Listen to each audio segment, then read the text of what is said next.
What's up, everybody? Welcome back to another video from Pink Tourmaline. Not too long ago, I put up a survey on the YouTube channel, and I asked everybody, what book do you think I should read next? I had the Tibetan Book of the Dead. I had the Gnosis up there, which got a lot of votes, and I also had the text from Nag Hammadi as well, the Gnostic text. And I think the Gnosis was like tied for first or almost first. I don't know. I ended up starting with the Gnosis.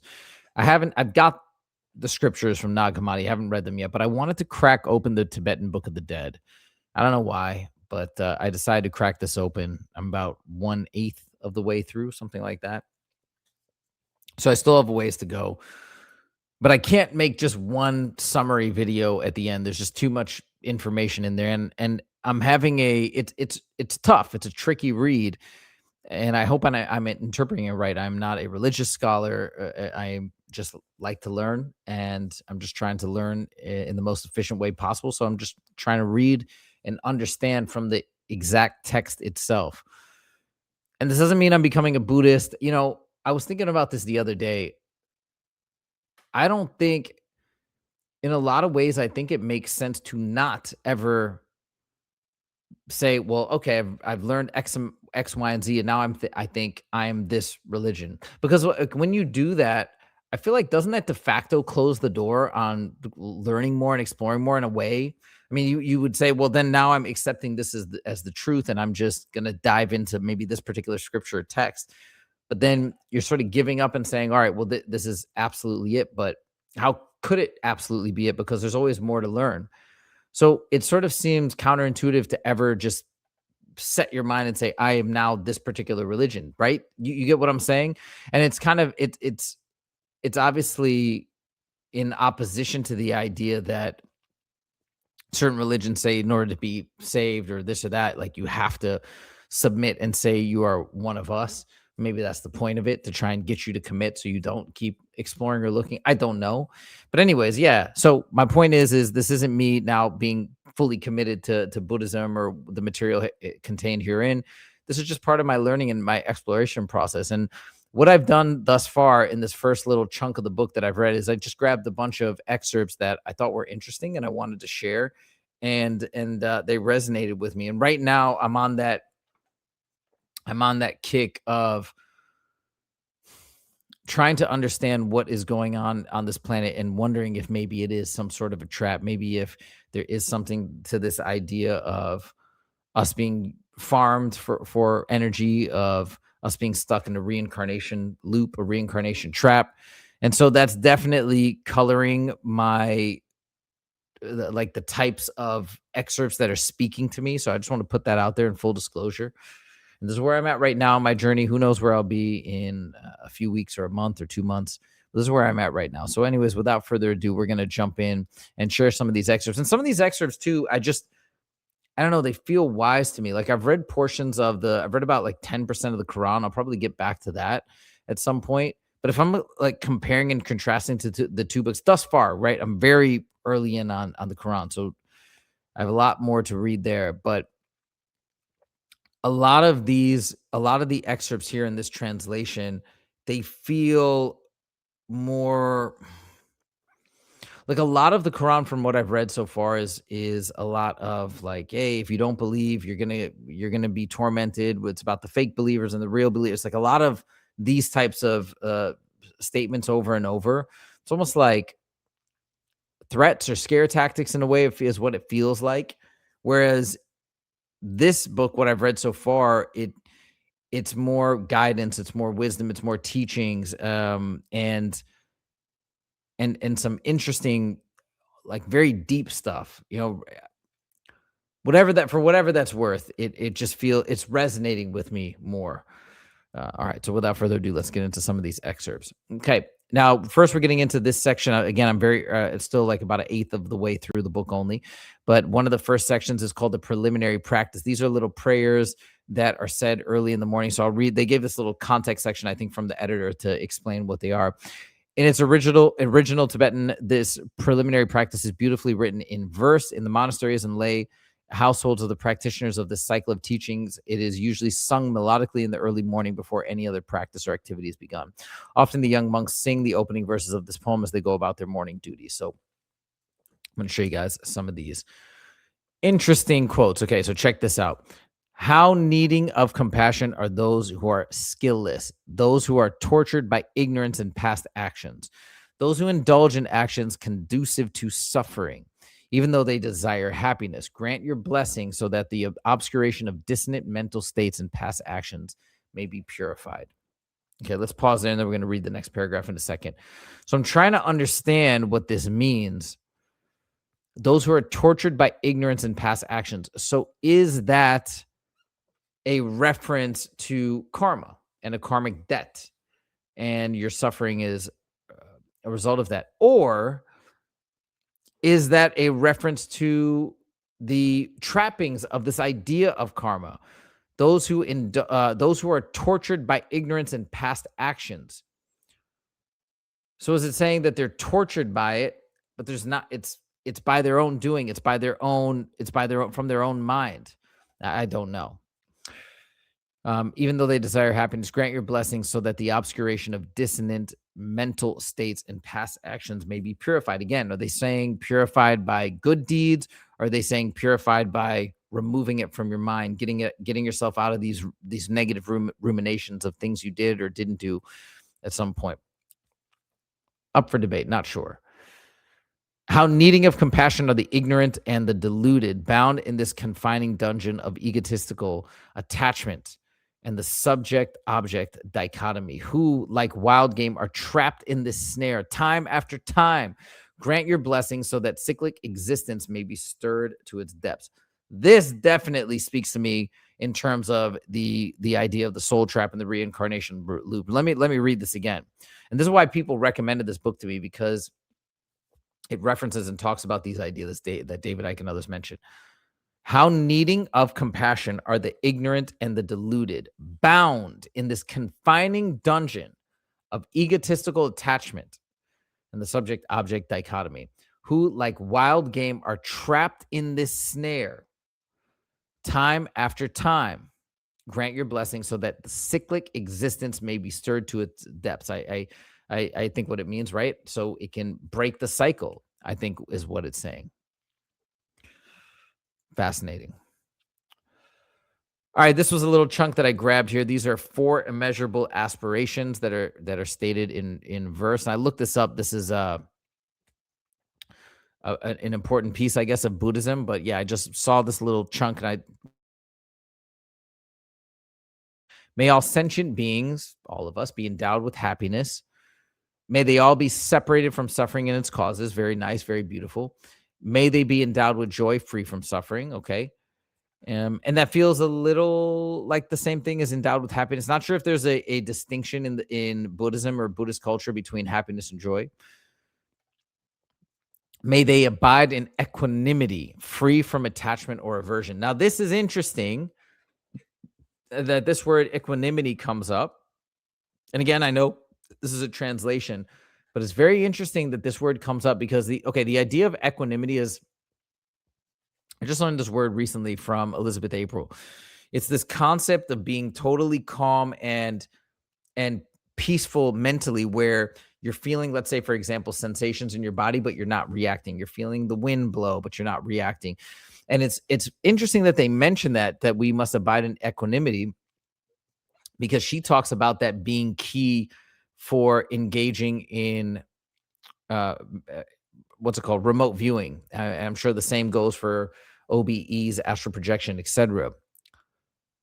So I did find it interesting that it mentions this concept, and that seems to be a core piece of being able to have these profound experiences. All right, check this one out. Liberate us now. As we call out with mournful and tormented cries, bring to mind now the strict vows which you made in the past.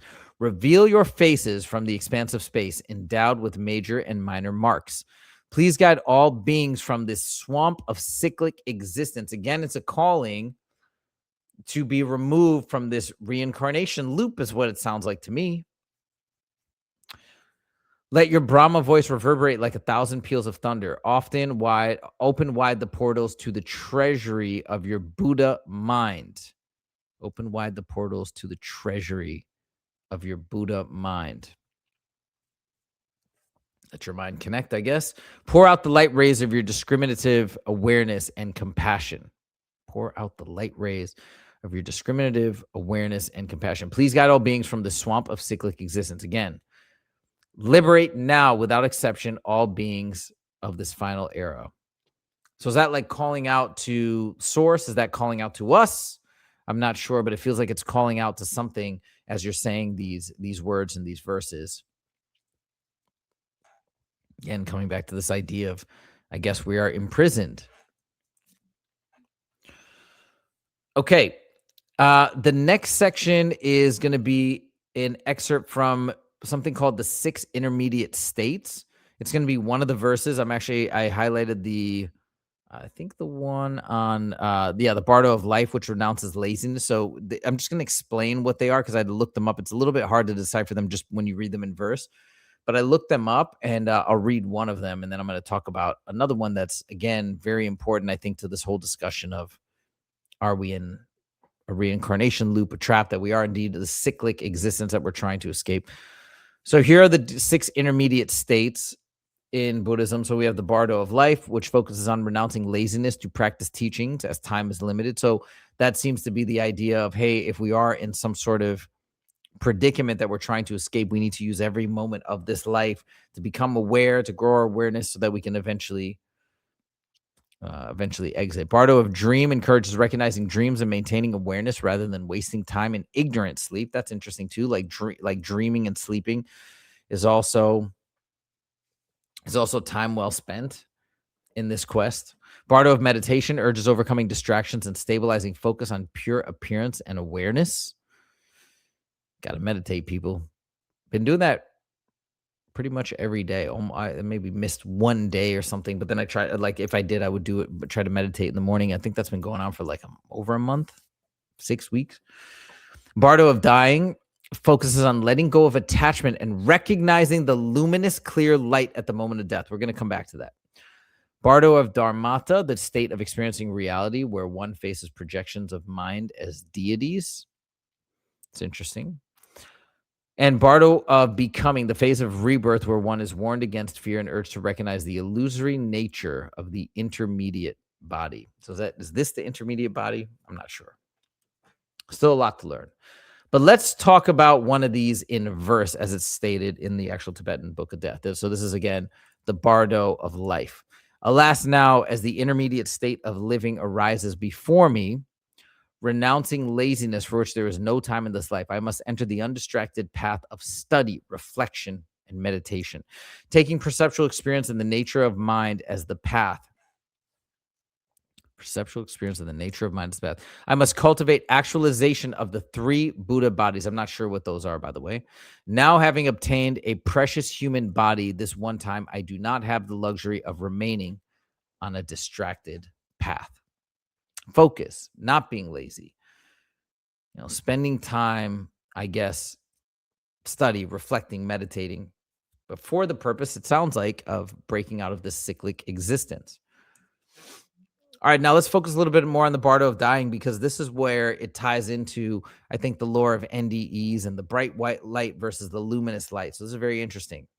At the moment of death, where the Bardo of dying dawns, the practitioner is instructed to abandon fear, attachment, and confusion. So therefore, to become fully aware, I believe, and to be present and not to be fooled. I think that's what I take it to mean. The key instruction is to recognize the clear light, luminous light that appears as the natural radiance of one's own mind coming from yourself, as opposed to an external source, right? That everybody reports, this big, bright, white light. But no, a clear light is what they're talking about. The text is essentially saying, when death comes, do not panic or cling to this life. Be detached. Recognize that the luminous, empty awareness appearing now is your own true nature. This radiant clarity is not separate from you if you recognize that liberation is possible at that very moment. Liberation. Rest in that recognition without distraction. Unless we don't be liberated, I assume, then the cycle repeats and we return. It's wild. It's wild that, like, and I also wonder too, what came first? Like, there's all this. Is this syncing up with like all the things that people are learning, or is the things that people are learning influenced by these writings because they existed so long ago and they're still here? Like, or is it all just now? You know what I mean? I'm still trying to understand and get to the bottom of this, but it's pretty wild that all this stuff is in these texts that people are now talking about as a pretty strong theory from so many different folks across the board that aren't necessarily even Buddhists. Because I never heard of anything like this in any other religious text. I mean, maybe it does exist in some other text, but I'm pretty sure none of these ideas are, I don't think, exist in any other major mainstream religions. Could be wrong about that. Recognize your need. Recognize you need liberation. Check this one out. From the mouth of the accomplished masters comes these words: "Oh, you with your mind far away, thinking that death will not come." So maybe talking about us people that when we're living, we just, when you're young, maybe you just don't even think that you're ever going to die. You kind of think you're immortal, entranced by the pointless activities of this life. Yeah, it kind of sounds like they're describing me in my 20s. With your mind far away, thinking that death will not come, entranced by the pointless activities of this life. Oh, this is funny. If you were to return empty-handed now, would not your life's purpose have been utterly confused? Recognize it is that you truly need. It is a sacred teaching for liberation. I think that's what it's saying right there. Talking to the people that are just so caught up in life pursuits and going from point A to B to C, but not thinking about A to Z, not thinking about what this whole life is about and what are we in really and where do we need to go ultimately at the end of this life, is what I think it's saying right there. This little section is about why people stray. All these practitioners stray from the point because they polarize the non-dual reality. They polarize the non-dual reality. Polarize the non-dual reality. Not exactly. I mean, of course, I know what it means to polarize things. People can be polarizing, etc. Taking folks to two extremes. The non-dual reality. And since they fail to unify these extremes in non-duality, they do not attain Buddhahood. Now, I looked up Buddhahood. Buddhahood is the extreme state of enlightenment, basically. Hold on, I actually pulled up a little definition here. So it's the highest spiritual state in Buddhism, representing perfect enlightenment, complete liberation from suffering, and the full unfolding of one's innate Buddha nature. It signifies becoming an awakened one who deeply understands the true nature of reality, characterized, by wisdom and compassion. Thus, all those, okay, so they do not attain Buddhahood. Thus, all those beings continue to roam in cyclic existence because they persistently engage in forms of renunciation and in acts of rejection and acceptance with regard to their own minds. I don't really hear any discussion of karma or past deeds holding you back or anything. It just, what it sounds like they're saying, man, I need to get a better, hopefully I'll have a better understanding once I finish this whole book of what exactly is getting it. But it sounds like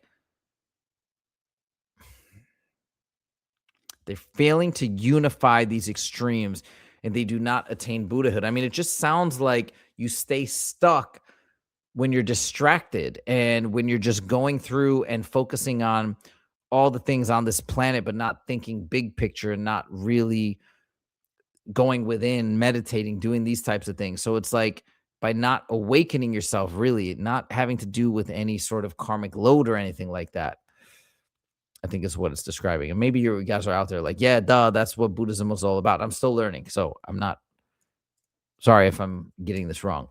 Buddhahood attained through the mind. Once again, we're coming to this idea of Buddhahood, this extreme state of enlightenment, is attained through the mind. Though one were to scan the entire external universe, searching for the nature of the mind, one would not find it. Buddhahood cannot be attained other than through the mind. Not recognizing this, one does indeed search for the mind externally. Maybe that's what I'm doing right now. I don't know. Yet, how can one find one's own mind when one looks for it elsewhere? This is like a fool, for example, who, when finding himself amidst a crowd of people, becomes mesmerized, excuse me, by the spectacle of the crowd and forgets himself, then no longer recognizing who he is, starts searching elsewhere for himself, continuously mistaking others for himself. Okay. I feel like this is talking directly to me, where it's saying, hey, if you're out there and you're searching for this liberation, which can be found through one's own mind, if you're like searching externally, you're already lost because it's right here. It's all within. Same as what the Gnostics say, the kingdom of heaven can be found within, or Jesus said that. And it's funny too, if you remember, I made a video about Max Spears. That guy's super interesting. And that's one thing that he talked about too, was distraction, and saying that he just needs to shut himself out of what all the happenings of the world, including reading, which is something that I've been trying to do a lot lately, is read and learn. So yeah, is that what it's saying? That, I mean, maybe in so many words, that this type of learning and research is, the real thing is now just go within, meditate, connect. The answers will come that way. I don't know. Fascinating though. Fascinating. And let me know, guys, if you're listening, if you have thoughts on what this is saying and what this is getting at, but that's just my guess. All right. Well, those are all the sections that I pulled for this video that I wanted to share. Interesting stuff. Like, the writing's fascinating. The messages are profound. I'm just trying to understand them and interpret them as best I can. I don't know if there's even a one right way to interpret them. I don't know. But I'd love to hear other people, if there is some greater consensus out there about what these pages are exactly saying. Fascinating stuff. We're going to keep reading after this video. I'm going to get back to make some food, and then I'm going to get back to reading some more and pulling some more great excerpts. So hopefully you guys are finding this stuff fascinating and interesting as we continue to piece this puzzle together. But yeah, more on the horizon coming from Pink Tourmaline in terms of learning and exploring. Let me know your thoughts in the comments. Also, give me some more books to read. If you guys have any ideas of things that I should explore and talk about and discuss, or videos, or really anything, any resources that you think I should check out next, I'm all ears. I'm open. I'm ready to go. Thank you guys so much for joining. And I want to say thank you to everybody in general for just supporting this channel. It's been growing all of a sudden, and it's been amazing. It's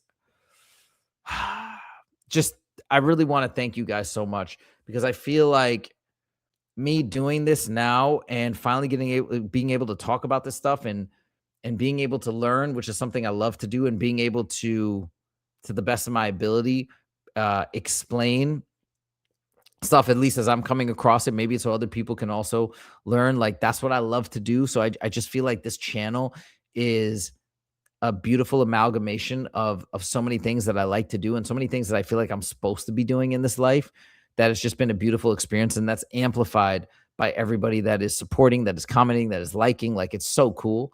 It's so cool to feel this type of response and reaction when it comes to this content in particular. I mentioned before, I've gone down the YouTube path before, and it's been a great journey all around, but this one is very special to me. Very, very special. Extraordinarily, profoundly special. So thank you, everybody, for joining and for the support. I really appreciate it. And we'll see you in the next video. Take it easy.